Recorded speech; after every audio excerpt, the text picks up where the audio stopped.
नमस्कार। कभी सोचा है जब किसी बिजनेस डील में आपका भरोसा टूटता है और पैसा डूब जाता है तो वो सिर्फ एक वादा खिलाफी है या एक संगीन जुर्म? आज हम इसी बड़ी उलझन को सुलझाने वाले हैं। हम समझेंगे धोखाधड़ी यानी कि चीटिंग और आपराधिक विश्वासघात यानी क्रिमिनल ब्रीच ऑफ ट्रस्ट के बीच का वो महीन सा फर्क जो अक्सर लोगों को कंफ्यूज कर देता है। तो सवाल यही है कि एक बिजनेस का टूटा हुआ वादा क्राइम कब बन जाता है? क्या ये सिर्फ एक सिविल केस है जो पैसे के लेन देन से सुलझ जाएगा, या फिर इसमें जेल जाने तक की नौबत आ सकती है? ये एक ऐसा सवाल है जिस पर किसी की पूरी जिंदगी और आजादी दांव पर लग सकती है। और यहीं से असली कंफ्यूजन शुरू होता है। अक्सर होता यह है कि लोग गुस्से में या फिर बदला लेने की भावना से एक साधारण से कॉन्ट्रैक्ट के टूटने को सीधे सीधे क्रिमिनल केस बना देते हैं। इससे होता क्या है? एक तो हमारी अदालतों पर जबरदस्त बोझ बढ़ता है और दूसरा कानून का सरासर गलत इस्तेमाल होता है। इस सारी उलझन की जड़ में दो कानूनी टर्म्स हैं। एक है आपराधिक विश्वासघात और दूसरा है धोखाधड़ी। अगर हम इसे बिल्कुल आसान भाषा में समझें तो एक का मतलब है भरोसा तोड़ना और दूसरे का मतलब है शुरू से ही नीयत खराब होना। तो चलिए एक एक करके इन दोनों को जरा गहराई से समझते हैं। तो सबसे पहले बात करते हैं विश्वासघात के अपराध की। कानून की भाषा में इसे कहते हैं क्रिमिनल ब्रीच ऑफ ट्रस्ट। यह तब होता है जब कोई आपके दिए हुए भरोसे का नाजायज फायदा उठाता है। देखिए, भारतीय न्याय संहिता की धारा 316 के हिसाब से ये जुर्म तब माना जाता है जब कोई प्रॉपर्टी आपको भरोसे पर दी जाती है और आप बेईमानी से उसका गलत इस्तेमाल कर लेते हैं। यहां सबसे जरूरी बात जो ध्यान देने वाली है वो ये है कि शुरुआत में सब कुछ कानून के दायरे में था, एक भरोसा था। बेईमानी वाली नीयत जो है वो बाद में आई। तो अदालत में इसे साबित करने के लिए क्या क्या देखना पड़ता है? सबसे पहले, क्या वाकई कोई प्रॉपर्टी भरोसे पर सौंपी गई थी? दूसरा, क्या उस भरोसे को बेईमानी से तोड़ा गया और उस प्रॉपर्टी का गलत इस्तेमाल हुआ? और तीसरा, क्या यह गलत इस्तेमाल किसी कानून या लीगल कॉन्ट्रैक्ट को तोड़ता है? अगर ये सारी शर्तें पूरी होती हैं तभी इसे क्रिमिनल ब्रीच ऑफ ट्रस्ट माना जाएगा। अच्छा, अब आते हैं सिक्के के दूसरे पहलू पर, धोखे का अपराध यानी कि चीटिंग। ये विश्वासघात से बिल्कुल अलग है क्योंकि यहां तो कहानी की शुरुआत ही धोखे से होती है। भारतीय न्याय संहिता की धारा 318 कहती है कि चीटिंग तब होती है जब कोई शख्स आपको जानबूझकर धोखा देता है, झूठ बोलता है और इसी धोखे की वजह से आप उसे अपनी कोई प्रॉपर्टी दे देते हैं। मतलब यहां जुर्म की जड़ ही वो धोखा है। नीयत पहले दिन से ही खराब थी। तो धोखाधड़ी को साबित करने के लिए यह दिखाना पड़ता है कि आपको धोखा दिया गया, किसी तरह का झांसा दिया गया और उसी धोखे में आकर आपने अपनी प्रॉपर्टी उस शख्स को सौंप दी। और सबसे जरूरी बात, धोखा देने का इरादा उस लेन देन के बिल्कुल शुरू से ही था।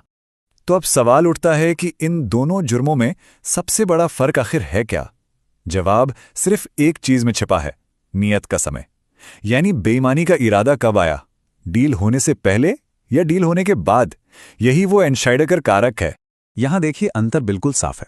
क्रिमिनल ब्रीच ऑफ ट्रस्ट में भरोसा पहले आता है और बेईमानी बाद में, जबकि चीटिंग में रिश्ते की या डील की बुनियाद ही बेईमानी और धोखे पे रखी जाती है।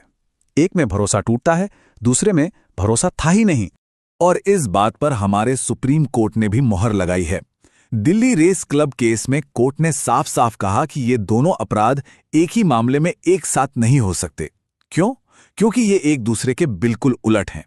सोचिए, या तो भरोसा था या फिर धोखा था। दोनों बातें एक साथ कैसे हो सकती? चलिए अब इस पूरी थ्योरी को एक असली केस से समझते हैं।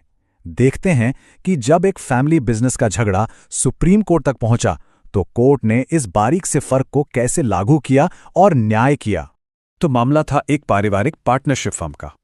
एक कीमती प्रॉपर्टी को लेकर पार्टनर्स के बीच में झगड़ा हो गया और जो मामला असल में एक सिविल विवाद था उसे जल्दी ही एक क्रिमिनल केस का रंग दे दिया गया।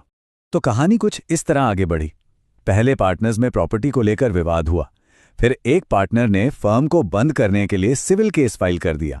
इसी बीच दूसरे पार्टनर ने वो विवादित प्रॉपर्टी बेच दी।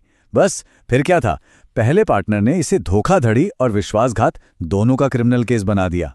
मामला बढ़ते बढ़ते देश की सबसे बड़ी अदालत सुप्रीम कोर्ट तक जा पहुंचा। तो सुप्रीम कोर्ट ने क्या कहा?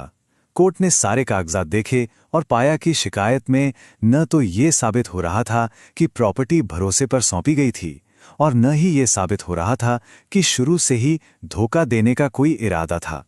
इसलिए कोर्ट ने कहा कि ये असल में पार्टनर्स के बीच का एक सिविल झगड़ा है, कोई अपराध नहीं, और क्रिमिनल केस को रद्द कर दिया। तो इस पूरे मामले से हमें सीख क्या मिलती है? ये सिर्फ दो कानूनी शब्दों के बीच का अंतर नहीं है, ये हमारी न्याय व्यवस्था के एक बहुत ही जरूरी सिद्धांत को हमारे सामने रखता है। सबसे बड़ी सीख ये है कि अदालतों को हमेशा ये पक्का करना चाहिए कि क्रिमिनल लॉ का इस्तेमाल किसी को परेशान करने या फिर अपना पर्सनल बदला निकालने के लिए एक हथियार के तौर पर ना किया जाए। जब ऐसा होता है तो ये न्याय का मजाक बनाने जैसा हो जाता है। और देखिए, ये बात खुद सुप्रीम कोर्ट ने भी मानी है।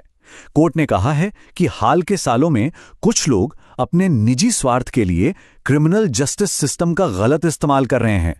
वो सिविल मामलों को जबरदस्ती क्रिमिनल रंग देकर अदालतों का कीमती वक्त बर्बाद करते हैं और पूरे सिस्टम पर बेवजह का बोझ डालते हैं। तो आज हमने ये समझा कि बेईमान नियत का समय ही एक सिविल गलती और एक अपराध के बीच की लक्ष्मण रेखा तय करता है। इस अंतर को समझना हम सबके लिए जरूरी है, ताकि न्याय व्यवस्था का दुरुपयोग रुके और सही मामलों पर फोकस किया जा सके। लेकिन सवाल ये उठता है कि एक समाज के तौर पर हमें ये रेखा आखिर खींचनी कहाँ चाहिए, ताकि इंसाफ न सिर्फ निष्पक्ष हो बल्कि तेजी से भी मिले। इस पर सोचिएगा जरूर।